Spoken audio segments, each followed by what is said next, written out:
Assalamualaikum warahmatullahi wabarakatuh.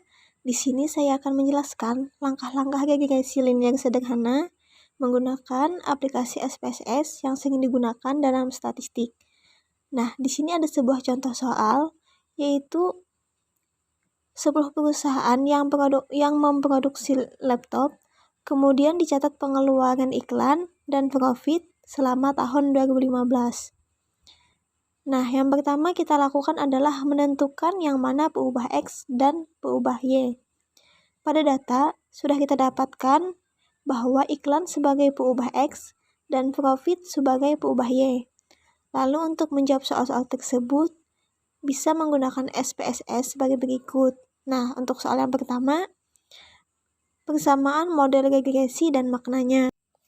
Langsung saja, yang kita lakukan adalah menginput data tersebut ke dalam SPSS. Nah, di bagian data view. Kemudian untuk nama variabelnya bisa kita ubah di bagian variabel view, yang mana pada sebelah kiri adalah peubah X, yaitu iklan, dan sebelah kanan adalah profit, peubah Y. Lalu untuk menentukan persamaan regresi linear sederhana, kita cukup klik Analyze, lalu Regression, kemudian Linear. Nah, di sini sudah kita dapatkan hasil dari hitungan SPSS, di mana letak persamaan regresi linear sederhana ada pada tabel terakhir atau tabel koefisien. Lalu bagaimana menginterpretasikannya?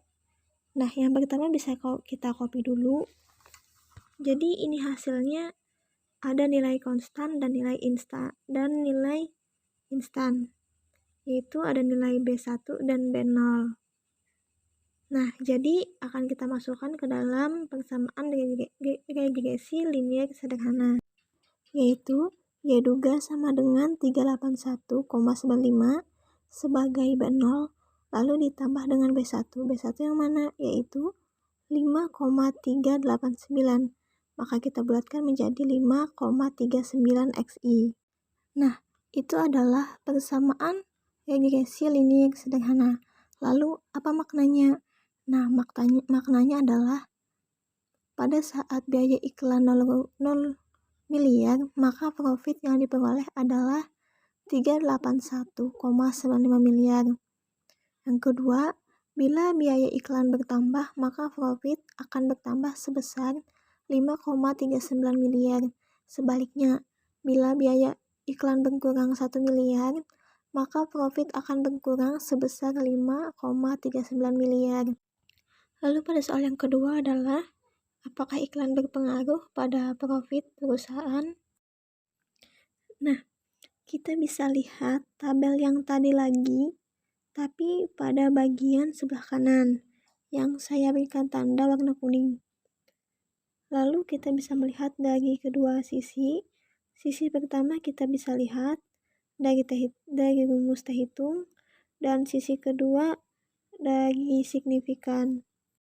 Pada soal ketiga, apakah semakin besar biaya iklan yang dikeluarkan, akan semakin besar pula profit yang diperoleh. Pada soal ketiga, kita bisa lihat terhitung dan signifikan, di mana terhitung dibandingkan T-tabel. Nah, pada T-tabel kita tentukan terlebih dahulu. Jadi nilai T-tabel nilainya adalah 1,860. Kita bandingkan dengan terhitung, karena nilai terhitung lebih besar dari nilai T-tabel. Maka tolak H0, yang artinya semakin besar biaya iklan yang dikeluarkan, maka semakin besar pula profit yang diperoleh. Tidak lupa juga kita bandingkan pada sisi yang kedua, yaitu nilai signifikan.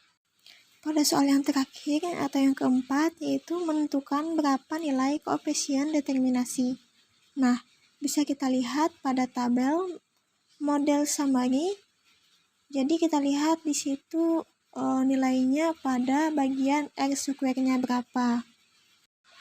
Nah, nilai koefisien determinasinya adalah 0,093, yang mana nantinya dikali 100% dan didapatkan 9,9 90,3%. Profit dipengaruhi oleh biaya iklan, selebihnya dipengaruhi oleh faktor lain yang tidak diteliti.